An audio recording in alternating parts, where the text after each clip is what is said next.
গ্রেপ্তারের পর থেকেই ডিবি পুলিশের হেফাজতে রয়েছেন সাবেক প্রধানমন্ত্রীর বিনিয়োগ ও শিল্প বিষয়ক উপদেষ্টা সালমান এফ রহমান।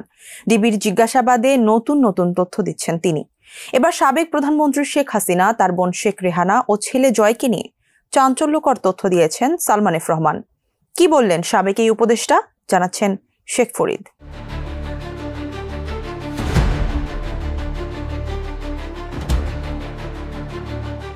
নতুন প্রকল্প মানেই বড় অঙ্কের কমিশন, আর এজন্যই নতুন নতুন প্রকল্প বের করার তাগাদা দিতেন শেখ পরিবারের সদস্যরা। এর সবকিছুই জানতেন সাবেক প্রধানমন্ত্রী শেখ হাসিনা। তবে আওয়ামী লীগের এই সভানেত্রী কখনো তাতে না করেননি। রিমান্ডে এমন চাঞ্চল্যকর তথ্যই দিয়েছেন সাবেক প্রধানমন্ত্রীর উপদেষ্টা সালমান এফ রহমান।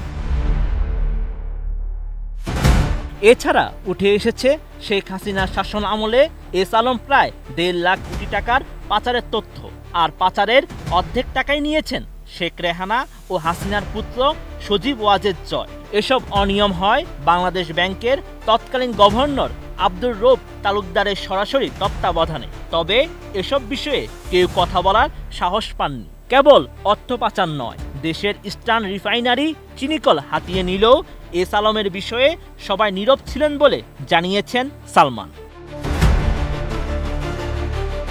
এদিকে গ্রেপ্তারের পর থেকেই ডিবি পুলিশের হেফাজতে রয়েছেন সালমান এফ রহমান। তার দাবি, শেখ পরিবারের অতি লোভের কারণেই দেশের অর্থনৈতিক অবস্থা এতটা শোচনীয় হয়েছে। তাতে সবসময় সায় দিতেন সরকারের শীর্ষস্থানীয় কিছু ব্যক্তি।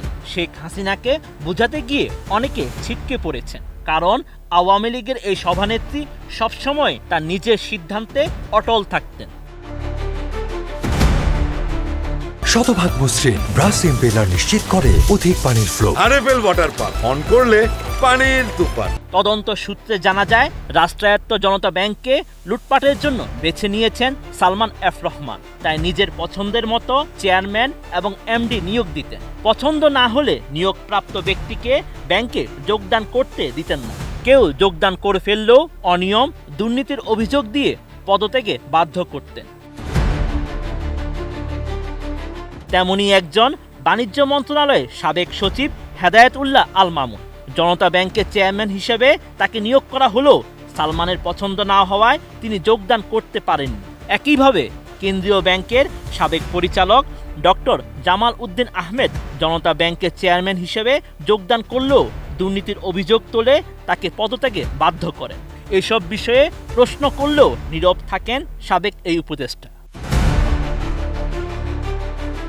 অন্যদিকে তদন্ত সংশ্লিষ্টদের কাছে তথ্য এসেছে, সুকুক বন্ডের মাধ্যমে সালমান এফ রহমান তুলে নিয়েছেন 2,250 কোটি টাকা।